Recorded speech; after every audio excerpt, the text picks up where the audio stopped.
जय हिंद साथियों, आज आपके सामने मैंने फिर लाया है आर्मी क्लर्क के लिए, जीडी के लिए, टेक्निकल के लिए, ट्रेडमैन के लिए ये आपका जीएस का लाइव टेस्ट है। तो जानते ही हैं कि आपके एग्जाम में जीएस कितना ज़्यादा इंपॉर्टेंट रोल प्ले करता है। तो आज मेरे साथ 30 क्वेश्चन को करें और 30 क्वेश्चन करने के बाद ही क्लास को अभी आप स्टॉप करना आप लोग। तो 30 क्वेश्चन मेरे साथ पूरा लगाएँ और देखें कि जीएस में आपका लेवल क्या है और आपका कितना इसमें स्कोर आ पाता है। आज मैंने आपके लिए कोई टारगेट सेट नहीं करा है, आप मुझे बस कमेंट करके बताना कि आपने 30 में से कितना करा है। ठीक है, तो अब स्टार्ट कर लीजिए आज का एक क्लासेस। और इस क्लासेस को पहली बार देख रहे हैं आप, चैनल को पहली बार देख रहे हैं, चैनल को सब्सक्राइब भी जरूर कर लेना और घंटी को बेल को भी दबा देना, ताकि मैं जब भी क्लास अपडेट करूं आपको सबसे पहले क्लास का नोटिफिकेशन मिल जाए आपको। ठीक है, तो चलिए स्टार्ट कर लेता हूँ, ज़्यादा बात नहीं करता हूँ और देखते हैं आज का पहला क्वेश्चन क्या है। देखिए, सबसे आज का पहला क्वेश्चन है ये जीएस लाइव टेस्ट का। ये है 1 किलो कैलोरी ऊष्मा का मान होता है, यानी कि 1 कैलोरी ऊष्मा का मान कितना होता है। ऑप्शन आपके पास है, 4 ऑप्शन आपके पास है। पहला ऑप्शन आपके पास है, ये है 4.2 जूल, 4.2 जूल गुना में 10 के पावर में 2 जूल, 4.2 गुना 10 के पावर में 3 जूल, 4 गुना 10 के पावर में 4 जूल। 4 ऑप्शन में से आपका आंसर इसमें से कौन सा है, आप लोग कमेंट सभी करें। देखिए, जितने भी सारे क्वेश्चन हैं आपको सभी क्वेश्चन के आंसर देने हैं आपको, जो आपको लगे आपको। ठीक है, और लास्ट में मुझे बता देना कि आपके लिए आपने 30 क्वेश्चन में से कितना क्वेश्चन करा है। ठीक है, तो इसका आंसर मैं बता रहा हूं, इसका आंसर है ऑप्शन नंबर सी है, जो क्या है 4.2 गुना 10 के पावर में 3 जूल आपका आंसर यहां पर है। तो ऑप्शन नंबर सी करने वाले आप लोग जो हैं बिल्कुल 100% सही हैं। ठीक है, देखिए दूसरा क्वेश्चन जो आज का है, ये क्वेश्चन है 2 समांतर दर्पणों के बीच कितने प्रतिबिंब देखे जा सकते हैं। मान लिया जाए एक दर्पण यहाँ पर है, एक दर्पण यहाँ पर है, उन दोनों में जो प्रतिबिंब बनेगा तो उस कितने प्रतिबिंब बन सकते हैं। ऑप्शन है 2, 5, 1 या फिर अनंत। तो कितने बन सकते हैं, तो आपका आंसर इसमें हो जाएगा ऑप्शन नंबर डी हो जाएगा, जो क्या हो जाएगा अनंत प्रतिबिंब बन सकते हैं, देखे जा सकते हैं। ऑप्शन नंबर डी आपका यहाँ पर आंसर बिल्कुल ठीक है। अपना आप नोट करते रहें कि आपका आंसर कौन कौन सा सही हो रहा है। ठीक है, आगे है फ्लेमिंग के बाएं हाथ का नियम किससे संबंधित है। फ्लेमिंग के बाएं हाथ का नियम किससे संबंधित है। ऑप्शन है वायुमंडलीय दाब, चुंबकीय दिशा, विद्युत घंटी या फिर डायनेमो। देखिए, तो फ्लेमिंग के बाएं हाथ का नियम जो संबंधित है ये है चुंबकीय दिशा से संबंधित है। ऑप्शन नंबर बी आपका यहाँ पर आंसर बिल्कुल करेक्ट है। ठीक है, आप लोग कमेंट करते रहे यहाँ पर आपका जो आपका आंसर है आपका। ठीक है, चलो आगे है, यदि पारे से भरे बर्तन में केश नली डुबोई जाए तो केश नली का तल क्या हो जाएगा, उठेगा या नीचे गिरेगा, अपरिवर्तित रहेगा या इनमें से कोई नहीं, क्या होगा। देखिए, ऑप्शन आपका जो बी है यहाँ पर आंसर बिल्कुल करेक्ट है। क्या होगा, नीचे गिरेगा। ऑप्शन नंबर बी है आपका आंसर यहाँ पर। आगे है सायंता। सायंता की एसआई इकाई क्या है। ठीक है, सायंता की एसआई इकाई क्या है। ऑप्शन आपके पास जो है पॉइस, पास्कल, वॉट या हेनरी। तो 4 ऑप्शन में से आपका आंसर इसमें से क्या हो जाता है। देखिए, तो सायंता का जो एसआई मात्रक होता है ये होता है पॉइस होता है। ऑप्शन नंबर ए आपका यहाँ पर आंसर बिल्कुल सही है। ऑप्शन नंबर ए करने वाले बच्चे आप लोग बिल्कुल ठीक हो, अपना आंसर मैच कर ले जो है। देखिए, जब तक मैं ऑप्शन पढ़ता हूँ तब तक अपना आंसर मैच कर लीजिएगा। ठीक है, चलो आगे है, उत्तल दर्पण द्वारा बना प्रतिबिंब कैसा होता है। उत्तल दर्पण द्वारा बना प्रतिबिंब कैसा होता है।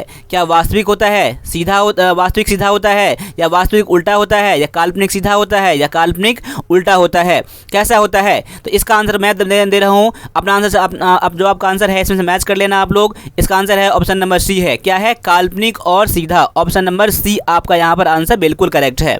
ठीक है, आगे बढ़ता हूँ। अगला है, 1 फैदम कितने के बराबर है। 1 फैदम कितने के बराबर है। ऑप्शन है 6 मीटर, 6 फीट, 10 फीट या इनमें से कोई नहीं। देखिए, 1 फैदम जो होता है वो 6 फीट के बराबर होता है। कितना होता है, 6 फीट के इक्वल होता है। ऑप्शन नंबर बी आपका यहाँ पर आंसर बिल्कुल करेक्ट है। बढ़ते हैं अगले क्वेश्चन की तरफ। अगला क्वेश्चन क्या कह रहा है, कोणीय संवेग है। कोणीय संवेग क्या है। ऑप्शन जो आपके पास है इसका, पहला है संगीत गुना मीटर स्क्वायर, जड़त्व आघूर्ण गुना में कोणीय वेग, जड़त्व आघूर्ण गुना कोणीय वेग, वेग गुना में समय। ठीक है, तो आपका आंसर इसमें से कौन सा हो जाएगा। आपका आंसर जो है इसमें से ऑप्शन नंबर बी है, क्या है जड़त्व आघूर्ण गुना में कोणीय वेग। देखिए, इसका लेवल जो है आज का थोड़ा सा लेवल ऊपर लेवल है, यानी कि हार्ड लेवल का मैं कह सकता हूँ।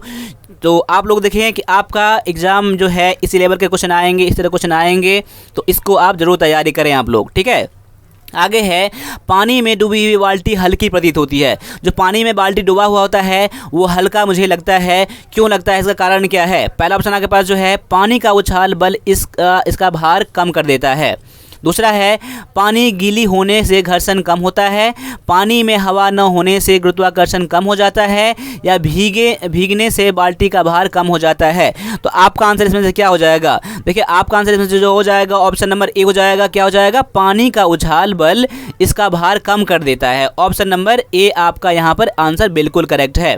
ठीक है, चलो आगे बढ़ता हूँ। अगला है MKS सिस्टम जो प्रणाली है उसमें त्वरण का मात्रक क्या है? उसमें त्वरण का मात्रक क्या है, यानी एक्सेलरेशन का मात्रक क्या है?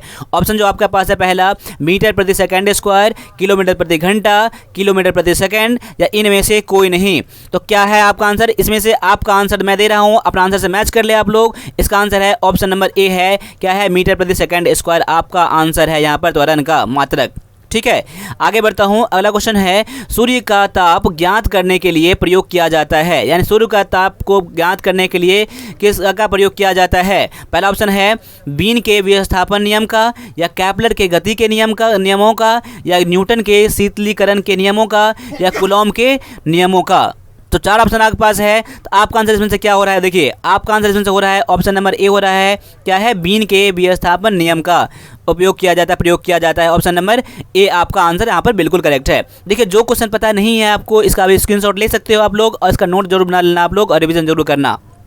ठीक है, आगे है, यांत्रिक ऊर्जा को विद्युत ऊर्जा में रूपांतरित करने वाला यंत्र। यांत्रिक ऊर्जा को विद्युत ऊर्जा में रूपांतरित करने वाला यंत्र कौन सा है? ऑप्शन है, पहला ट्रांसफार्मर, विद्युत मोटर, विद्युत हीटर, या विद्युत जनरेटर। चार ऑप्शन में से आपका आंसर इसमें से कौन सा हो जाएगा? देखिए, तो आपका आंसर इसमें से जो है, यांत्रिक ऊर्जा को विद्युत ऊर्जा में जो रूपांतरित करता है वो कौन सा है? वो है विद्युत जनरेटर है। आपका ऑप्शन नंबर डी आपका यहाँ पर आंसर बिल्कुल करेक्ट है।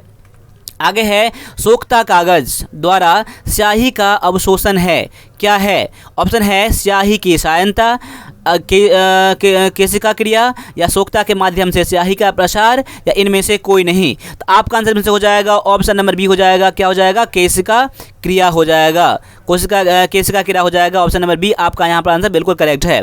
आगे बढ़ता हूँ। अगला है, निम्न कार्य तथा ऊर्जा की बीमा क्या है? यानी कि कार्य और ऊर्जा की बीमा क्या है? ऑप्शन पहला जो है, देखिए, एम के बारे में 1, एल के बारे में 1, टी के बारे में -3, यानी चार ऑप्शन से गौर कर लीजिए खुद से आप।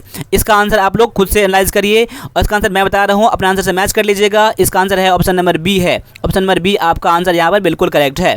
ठीक है, आपको जो बच्चे अभी ऑप्शन नंबर बी कर रहे हैं उसका आंसर बिल्कुल 100% ठीक है। आप लोग एग्जाम में बहुत अच्छा करोगे। ठीक है, आगे है, डूबते या उगते सूरज का लाल रंग दिखाई देता है। देखिए, डूबते और उगते सूर्य का रंग लाल दिखाई देता है। क्यों दिखाई देता है? पहला ऑप्शन है प्रकाश के अपवर्तन के कारण, प्रकाश के प्रकीर्णन के कारण, प्रकाश के विवर्तन के कारण, या प्रकाश के परावर्तन के कारण। इसका रीज़न क्या है? देखिए, इसका रीज़न है प्रकाश के प्रकीर्णन के कारण ये उगते और डूबते सूरज का रंग लाल दिखाई देता है। ऑप्शन नंबर बी आपका यहाँ पर आंसर बिल्कुल करेक्ट है। आगे है, जब शरीर पृथ्वी से चंद्रमा पर जाता है तो उसका वजन क्या होता है? जब शरीर जो होता है, जो कोई अगर पृथ्वी से चंद्रमा पर जाता है तो उसके वजन में क्या होता है? उसके वजन, शरीर के वजन में क्या होता है? क्या उसका वजन बढ़ जाता है, या वही रहता है, या पहले घटता है फिर बढ़ता है, या फिर घटता है? क्या होता है? तो इसका आंसर हो जाएगा ऑप्शन नंबर डी हो जाएगा। क्या हो जाएगा? घट जाता है।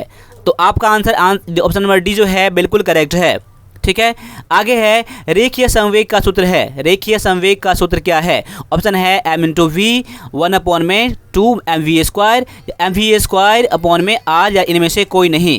क्या है आपका आंसर इसमें से? तो आपका आंसर इसमें से है ऑप्शन नंबर ए है। क्या है? mv है। ऑप्शन नंबर ए आपका आंसर यहाँ पर बिल्कुल करेक्ट है। आगे है, पृथ्वी के केंद्र पर वस्तु का भार कितना होता है? पृथ्वी के केंद्र पर वस्तु का भार कितना होता है? ऑप्शन पहला आपका है उसके भार का 1/4, उसके भार का 1/3, या भार का आधा, या फिर शून्य। क्या होता है? तो आपका आंसर इसमें से हो जाता है शून्य हो जाता है। यानी पृथ्वी के केंद्र पर वस्तु का भार क्या हो जाता है? तो शून्य हो जाता है। ऑप्शन नंबर डी आपका यहाँ पर आंसर बिल्कुल करेक्ट है। आगे बढ़ता हूँ। अगला है, कंबल में लिपटी बर्फ जल्दी से नहीं पिघलती है। कंबल में लिपटी बर्फ जल्दी से नहीं पिघलती है, उसका कारण क्या है? कंबल उष्मा किरणों को नष्ट कर देती है, या फिर प्रकाश को नष्ट करके कंबल बर्फ को अंधेरे में रखता है, या कंबल बर्फ के बाहरी हवा से अलग रखता है, या उपरोक्त सभी। तो आपका आंसर यहाँ पर जो हो जाएगा ऑप्शन नंबर सी हो जाएगा, जो क्या हो जाएगा? कंबल बर्फ को बाहरी हवा से अलग रखता है, इसीलिए कंबल में रखा हुआ बर्फ जल्दी नहीं पिघलती है। ऑप्शन नंबर सी आपका यहाँ पर आंसर बिल्कुल करेक्ट है। ठीक है, बढ़िए अगले क्वेश्चन की तरफ। अगला क्वेश्चन एनालाइज करिए। अगला क्वेश्चन का आंसर फटाफट जल्दी जल्दी कर लीजिए। क्वेश्चन जो है ये है, न्यूटन के दूसरे नियम के अनुसार बल बराबर है, यानी न्यूटन के जो दूसरा नियम है उनके अकॉर्डिंग बल किसके बराबर है? पहला ऑप्शन है द्रव्यमान गुना वेग, द्रव्यमान बटा में त्वरण, द्रव्यमान इंटू में गुना में त्वरण, या द्रव्यमान बटा में वेग। क्या है आपका आंसर? आपका आंसर इसमें से हो जाएगा ऑप्शन नंबर सी हो जाएगा। क्या हो जाएगा? द्रव्यमान गुना में त्वरण। आपका यहाँ पर आंसर बिल्कुल करेक्ट है। आगे है, ताप बढ़ने पर किसी अर्धचालक का प्रतिरोध होता है। कैसा होता है? ताप बढ़ने पर किसी अर्धचालक का जो प्रतिरोध होता है, क्या कम हो जाता है, अधिक हो जाता है, अपरिवर्तित रहता है, या इनमें से कोई नहीं? क्या होता है? इसका आंसर हो जाता है ऑप्शन नंबर ए हो जाएगा। क्या हो जाता है? उसका प्रतिरोध कम हो जाता है। ऑप्शन नंबर ए आपका यहाँ पर आंसर बिल्कुल करेक्ट है। आगे है, उत्तोलक वर्गों की संख्या कितनी होती है? उत्तोलक वर्गों की संख्या कितनी होती है? ऑप्शन आपके पास है पहला 4, 2, 5 या फिर 3। कितना होता है? इसका होता है ऑप्शन नंबर डी है, जो क्या है? 3 होती है। कितना होता है? 3 जो ऑप्शन नंबर डी बच करने वाले बच्चे बिल्कुल आप लोग ठीक हो। तो जब भी आप लोग कमेंट करो तो बहुत सारे बच्चे क्या करते हैं, ऑप्शन नंबर डी है तो डी डी डी डी ऐसे टाइप कर देते हैं। ऐसा मत क्या करो, ठीक है? ऐसे करने से क्या होता है, बहुत सारा कमेंट आपका शो नहीं होता है, ठीक है? कुछ वायलेशन हो जाता है यूट्यूब के अकॉर्डिंग। यानी कि आपको जब भी आंसर में कमेंट करने हैं तो ऑप्शन बस ए या डी टाइप करो, या फिर ए टाइप करो, या बी टाइप करो, या कुछ भी टाइप करो, ऐसा टाइप करो, ठीक है? आपको बार बार ए टाइप नहीं करना है आपको, ठीक है? चलो आगे है, उड़ते वायुयान में कौन सी ऊर्जा समाहित होती है? उड़ते वायुयान में कौन सी ऊर्जा समाहित होती है? क्या स्थितिज ऊर्जा होती है, या गतिज ऊर्जा होती है, या स्थितिज एवं गतिज ऊर्जा दोनों होती है, या रासायनिक ऊर्जा होती है? कौन सा ऊर्जा होता है इसमें? ऑप्शन नंबर आपका डी सी, माफ कीजिए, सी जो है बिल्कुल करेक्ट है, जो क्या है? स्थितिज और गतिज ऊर्जा दोनों होता है इसमें। यानी उड़ते वायुयान में स्थितिज ऊर्जा यानी पोटेंशियल एनर्जी और काइनेटिक एनर्जी दोनों होता है। ऑप्शन नंबर सी आपका यहाँ पर आंसर बिल्कुल करेक्ट है। आगे है, हम सीधे ऊर्जा किससे प्राप्त करते हैं? हम लोग डायरेक्टली जो हम लोग ऊर्जा मिलता है हम लोगों को, जो किससे मिलता है? क्या सूर्य से मिलता है, सागर से, अंतरिक्ष से, या इनमें से कोई नहीं? देखिए तो आपका आंसर यहाँ पर हो जाएगा ऑप्शन नंबर ए हो जाएगा। यानी हम लोगों को सीधे ऊर्जा जो मिलता है, हम लोग डायरेक्ट ऊर्जा जो मिलता है हम लोगों को, वो सूर्य से मिलता है। ऑप्शन नंबर ए आपका आंसर यहाँ पर बिल्कुल करेक्ट है। ठीक है, आगे है, घरों में विद्युत फिटिंग किस क्रम में की जाती है? घरों में विद्युत फिटिंग किस क्रम में की जाती है? ऑप्शन है श्रेणी क्रम में, समांतर क्रम में, दोनों में, यानी कि श्रेणी क्रम और समांतर क्रम दोनों क्रम में, या इनमें से कोई नहीं? तो आपका आंसर यहाँ पर हो जाएगा ऑप्शन नंबर बी हो जाएगा। क्या हो जाएगा? समांतर क्रम में फिट की जाती है। ऑप्शन नंबर बी आपका यहाँ पर आंसर बिल्कुल करेक्ट है। आगे है, मोर पर सड़कों का बाह्य किनारा उठा हुआ रखते हैं, क्यों? जब भी मोर होता है उसका जब बाहरी किनारा जो होता है थोड़ा सा उठा हुआ होता है। बाहरी किनारा क्या होता है? थोड़ा सा उठा हुआ रहता है। उसका रीज़न क्या है, उसका कारण क्या है? ऑप्शन है अभिकेंद्रीय बल प्रदान करने के लिए, अपकेंद्रीय बल प्रदान करने के लिए, सड़क साफ दिखाने के लिए, या आने वाले वाहनों को देखने के लिए। किस में किया जाता है? देखिए तो आपका आंसर यहाँ पर जो हो जाएगा ऑप्शन नंबर ए हो जाएगा। क्या हो जाएगा? अभिकेंद्रीय बल प्रदान करने के लिए किया जाता है। ऑप्शन नंबर ए आपका यहाँ पर आंसर बिल्कुल करेक्ट है। ठीक है, आगे बढ़ता हूँ। अगला क्वेश्चन है, हाइड्रोलिक प्रेस निम्न में से किस सिद्धांत पर कार्य करती है? हाइड्रोलिक प्रेस निम्नलिखित में से किस सिद्धांत पर कार्य करती है? ऑप्शन है चार्ल्स के, पास्कल के, आर्किमिडीज के, या बर्नौली के? आपका आंसर इसमें से क्या हो जाएगा? चेक कर लें और मेरे आंसर से चेक करें। मेरा आंसर है यहाँ पर पास्कल के। क्या हो जाएगा? पास्कल के। Option number B. तो ऑप्शन नंबर बी जो बच्चे करे हैं अभी, आपका आंसर बिल्कुल आंसर करेक्ट है यहाँ पर। ठीक है, बढ़ते हैं अगले क्वेश्चन की तरफ। अगला क्वेश्चन में क्या कह रहा है, निम्न में से कौन सी तीसरा श्रेणी का उत्तोलक नहीं है? निम्न में से कौन सी तीसरा श्रेणी का उत्तोलक नहीं है? ये गौर कर लीजिएगा, नहीं है ये पूछा जा रहा है। तो आपका आंसर यहाँ पर जो है ऑप्शन जो है चिमटा है, आदमी की भुजा है, दरवाज़ा है, या डॉक्टरी चिमटा है? कौन सा यहाँ पर आपका आंसर है? तो आपका आंसर यहाँ पर है ऑप्शन नंबर सी है। क्या है? दरवाज़ा आपका आंसर यहाँ पर बिल्कुल करेक्ट है आंसर है। बढ़ते हैं अगले क्वेश्चन की तरफ। अगला क्वेश्चन में क्या कह रहा है, एक कांच के गिलास में गर्म दूध डालने पर गिलास चिटक जाता है, चिटक जाती है, क्यों? ऐसा क्यों होता है? ऑप्शन जो पहला आपका है, जिसको शीघ्र गर्म किया जा सकता है, दूसरा है गर्म दूध ज़्यादा दबाव डालता है, या शीशा गर्म का कुचालक है, या शीशा पारदर्शी होता है। क्या होता है? तो आपका आंसर यहाँ पर हो जाएगा ऑप्शन नंबर बी हो जाएगा। क्या हो जाएगा? गर्म दूध ज़्यादा दबाव डालता है इसलिए गिलास चिटक जाता है। ऑप्शन नंबर बी आपका आंसर यहाँ पर बिल्कुल करेक्ट है। आगे है और लास्ट क्वेश्चन आज का है, ये है अमोनिया का सूत्र क्या है? अमोनिया का सूत्र क्या है? ऑप्शन नंबर आपका पहला जो है ये है NH3 HNO3 या NH3 NaOH या फिर NaO या फिर NaOS। तो आपका आंसर चार ऑप्शन में से क्या हो रहा है? तो आपका आंसर इसमें से मैच कर लीजिए। इसका आंसर है NH3 है। ऑप्शन नंबर बी आपका आंसर बिल्कुल करेक्ट है यहाँ पर। तो 30 क्वेश्चन आज के लिए था और ये टॉप जीएस क्वेश्चन था और लेवल जो था आज का थोड़ा हार्ड लेवल का क्वेश्चन था ये। तो देख लीजिए आपका 30 में से कितना करा है। आज मैंने कोई टारगेट सेट नहीं करा था, आप लोग खुद बताएं मुझे कि आप लोगों ने 30 में से कितना क्वेश्चन करा है और साथ साथ मुझे बताएं कि आपका एग्ज़ाम कब है अब। ठीक है, तो आपने एग्ज़ाम बताएं आपका सेंटर कौन सा है। ठीक है, तो आज के लिए बस इतना दीजिए, मिलते हैं अगले क्लास में। तब तक के लिए सभी से एक बार जय हिंद,